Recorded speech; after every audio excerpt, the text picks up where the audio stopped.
ಆದರೂ ಕೂಡ ಅವರು ತಮ್ಮ ವೈಯಕ್ತಿಕ ಜೀವನವನ್ನ ಬದಿಗಿರಿಸಿ, ಕುಟುಂಬವನ್ನ ಬದಿಗಿರಿಸಿ, ಸಮಾಜವೇ ಶ್ರೇಷ್ಠ ನನಗ, ಸಮಾಜವೇ ತಾಯಿ ಇದ್ದಂಗ, ಸಮಾಜದ ಋಣವನ್ನ ತೀರಿಸುವಂತಹ ಕರ್ತವ್ಯ ನನ್ನದಾದ ಅಂತ ತಿಳ್ಕೊಂಡು ಎಲ್ಲವೂ ಕೂಡ ಸಮಾಜಕ್ಕೆ ಅರ್ಪಣೆಯನ್ನ ಮಾಡಿ 41 ದಿವಸಗಳ ಈ ಪಾದಯಾತ್ರೆಗೆ ಸನ್ನಿಧರಾಗಿದ್ದಾರೆ.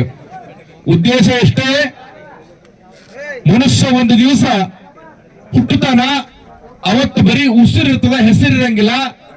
ಆದರೆ ಮನುಷ್ಯ ಪ್ರಾಣವನ್ನ ಕಳ್ಕೊಂಡಾಗ ಉಸಿರು ಹೋಗಿರ್ತದ, ಆದ್ರೆ ಹೆಸರು ಉಳಿಬೇಕಾಗಿರ್ತಕ್ಕಂತ ಕೆಲಸ ಇವತ್ತು ಯಾರಾದ್ರೂ ಮಾಡ್ಲಿಕ್ಕೆ ಹೊರಟಿದ್ರೆ ಅದು ನಮ್ಮ ಪ್ರಣವಾನಂದ ಸ್ವಾಮೀಜಿಗಳಂತ ಹೇಳಬೇಕಾಗ್ತದ. ಈಡಿಗ, ಬಿಲ್ಲವ, ನಾಮಧಾರಿ ಈ ಸಮಾಜಗಳು ನಮ್ಮವು, ಈ ಸಮಾಜ ಬೆಳಿಬೇಕು ಅಂತಕ್ಕಂತ ಕನಸು ಅವ್ರದಾದ. ಬರೇ ಈ ಸಮಾಜ ಅಂತಕ್ಕಂತ ಮನಸ್ಥಿತಿಯವರು ಕೂಡ ಅವರಲ್ಲ. ಇವತ್ತ ಈ ಸಮಾಜದ ಕಷ್ಟ ಕಾರ್ಪಣ್ಯಗಳನ್ನ ಕೈಗೆತ್ತಿಕೊಂಡು ಈ 700 ಕಿಲೋಮೀಟರ್ಗಳ ಪಾದಯಾತ್ರೆಯನ್ನ ಅವರು ಸಂಕಲ್ಪವನ್ನ ಮಾಡಿದ್ದಾರೆ.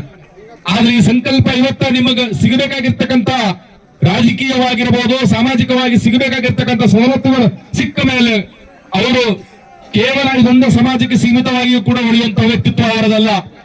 ಅವರಿಗಾಗಲೇ ಅತಿ ಹಿಂದುಳಿದ ಮಠಾಧೀಶರ ಒಬ್ಬ ರಾಜ್ಯಾಧ್ಯಕ್ಷರಾಗಿ ಕೂಡ ಕಾರ್ಯನಿರ್ವಹಿಸ್ತಾ ಇದ್ದಾರೆ.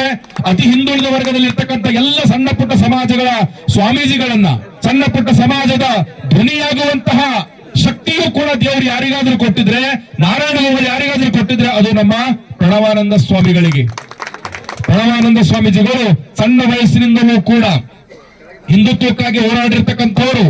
ಹಿಂದುತ್ವದ ಜೊತೆಗೆ ನಾನು ಹುಟ್ಟಿರ್ತಕ್ಕಂಥ ಸಮಾಜಕ್ಕೂ ಕೂಡ ನಾನು ಏನಾದ್ರೂ ಮಾಡಬೇಕು ಅಂತಕ್ಕಂಥ ಕನಸನ್ನ ಇಟ್ಟುಕೊಂಡು ಈಗಾಗಲೇ ಅನೇಕ ಪಾದಯಾತ್ರೆಗಳನ್ನ ಮಾಡಿದ್ದಾರೆ ಅವರು.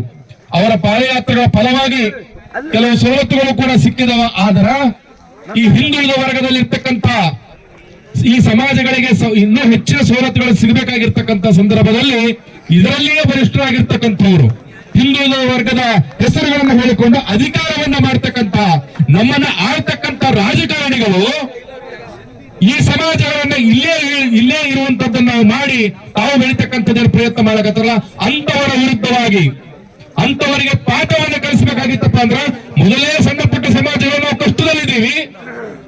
ಇಂತಹ ಕಷ್ಟದಲ್ಲಿಯೂ ಕೂಡ ಪೂಜ್ಯರನ್ನ 700 ಕಿಲೋಮೀಟರ್ ನಡೆಯುವಂತಹ ಕೆಲಸಕ್ಕೆ ಇದಕ್ಕೆ ಯಾರ ರಾಜಕಾರಣಿಗಳೇ ಇರಲಿ, ಯಾರ ನಾಯಕಗಳೇ ಇದಕ್ಕೆ ಈ ರೀತಿಯ ವ್ಯವಸ್ಥೆಗೆ ಅವರಿಗೆ ಅನುಕೂಲ ಮಾಡಿ ಕೊಡಬಾರದು. ನನಗೆ ಕೇಳಿದ್ರೆ 700 ಕಿಲೋಮೀಟರ್ ಅಲ್ಲ, ಪೂಜ್ಯರನ್ನ 7 ಕಿಲೋಮೀಟರ್ಗೂ ಕೂಡ ನಡೀಲಿಕ್ಕೆ ಅವಕಾಶ ಮಾಡಿ ಕೊಡೋದ್ರಿಂದ ಸ್ಥಳೀಯವಾಗಿರ್ತಕ್ಕಂಥ ನಮ್ಮ ನಾಯಕರು ಬಂದು ಅವರ ಪಾದಕ ಬಿದ್ದು ಬುದ್ಧಿ ಈ ಸಮಾಜಕ್ಕೆ ಏನಾಗಬೇಕಾಗಿತ್ತು ಅಂತ ಕೇಳಬೇಕಾಗಿತ್ತು. ದುಃಖ ಆಗ್ತದೆ ನನಗ. 700 ಕಿಲೋಮೀಟರ್ ಕಾರಿದಾರಿ ಪಾದಯಾತ್ರೆ ಮಾಡಬೇಕು. ಯಾದಕ್ಕಾಗಿ ಅಂತಂದ್ರೆ ಸ್ವಾತಂತ್ರ್ಯ ಸಿಕ್ಕ 70 ವರ್ಷಗಳ ನಂತರದಲ್ಲಿಯೂ ಕೂಡ ಸಣ್ಣ ಪುಟ್ಟ ಸಮಾಜಗಳು ರಾಜಕೀಯದಿಂದ ಅನೇಕ ಸವಲತ್ತುಗಳಿಂದ ಹಿಂದುಳಿಯಕತ್ತವ. ಈ ಸಮಾಜವನ್ನ ಬೆಳೆಸಬೇಕು ಅಂತಕ್ಕಂಥ ದೃಷ್ಟಿಯನ್ನ ಕಾಲಿ ತೊಟ್ಟರು ಕೂಡ ಸಮಾಜಕ್ಕಾಗಿ ಪಾದಯಾತ್ರೆ ಅಂತ ಮಾಡುವಂತ ಪರಿಸ್ಥಿತಿ ಬರ್ತದಪ್ಪ ಅಂದ್ರ ನಾವು ಪ್ರಜಾಪ್ರಭುತ್ವ ವ್ಯವಸ್ಥೆ ಒಳಗಿದ್ದೀವೋ ಅಥವಾ ಎಲ್ಲಿದ್ದೀವಿ ಅಂತಕ್ಕಂಥ ಒಂದೊಂದು ರೀತಿ ಪ್ರಶ್ನಾರ್ಥಕ ಆಗ್ತದ. ಅಂದ್ರೆ ಸರ್ಕಾರಗಳು ಕಣ್ಣು ಮುಚ್ಕೊಂಡು ಕುಂತಾವ, ಕಿವಿಗಳು ಮುಚ್ಕೊಂಡು ಕುಂತಾವ. ನಡೀಲಿ ಬಿಡು, 700 ಕಿಲೋಮೀಟರ್ ನಡೀಲಿ, ಇನ್ನೂ ಹೆಚ್ಚೊಂದು ನಡೀಲಿ. ಕಷ್ಟ ಯಾರಿಗಾಗ್ತದ? ಅವರಿಗಾಗ್ತದಲ್ಲ. ನಮ್ಮ ಮತಗಳನ್ನು ತೆಗೆದುಕೊಂಡು, AC ಕಾರುಗಳನ್ನು ತೆಗೆದುಕೊಂಡು, ದೊಡ್ಡ ದೊಡ್ಡ ಅಧಿಕಾರಿಗಳನ್ನು ತೆಗೆದುಕೊಂಡು ನೀವು ಮಾತ್ರ ಅರಮನೆ ಅಂತಕ್ಕಂಥ ಮನೆಗಳಲ್ಲಿ ಉಳ್ಕೊಳ್ರಿ. ಆದ್ರೆ ನಾವು ಮತವನ್ನ ಹಾಕಿ ಮತ್ತೆ ನಿಮಗೆ ಅಧಿಕಾರಕ್ಕೆ ಏರಿಸಿದಂತರಲ್ಲಿಯೂ ಕೂಡ ನಾವು ಕೊಟ್ಟಿರ್ತಕ್ಕಂಥ ಅಧಿಕಾರದಿಂದ ನಮಗೆ ಸಿಗಬೇಕಾಗಿರ್ತಕ್ಕಂಥ ಸವಲತ್ತುಗಳಿಗೆ ಸಿಗಬೇಕಾದ್ರೆ ನಾವು ಪಾದಯಾತ್ರೆ ಮಾಡಬೇಕು. ಈ ಒಂದು ದುಸ್ಥಿತಿಯಲ್ಲಿ ಇದ್ದೀವಿ. ನಾನು ಆ ನಾರಾಯಣ ಗುರುಗಳಲ್ಲಿ ಒಂದು ಪ್ರಾರ್ಥನೆಯನ್ನು ಮಾಡ್ತೀನಿ. 7 ಕಿಲೋಮೀಟರ್ ಅಲ್ಲ, ಅಟ್ಲೀಸ್ಟ್ ಒಂದು 70 ಕಿಲೋಮೀಟರ್ಗಳ ಒಳಗಡೆಯಾದರೂ ಕೂಡ ಸರ್ಕಾರ ಎಚ್ಚೆತ್ತು ಪೂಜ್ಯರಿಗೆ ಬಂದು ಭೇಟಿ ಮಾಡುವ ಮುಖಾಂತರ ಈ ಸಮಾಜದ ಸವಲತ್ತುಗಳನ್ನು ಈಡೇರಿಸುವಂತದ್ದಾಗಬೇಕು.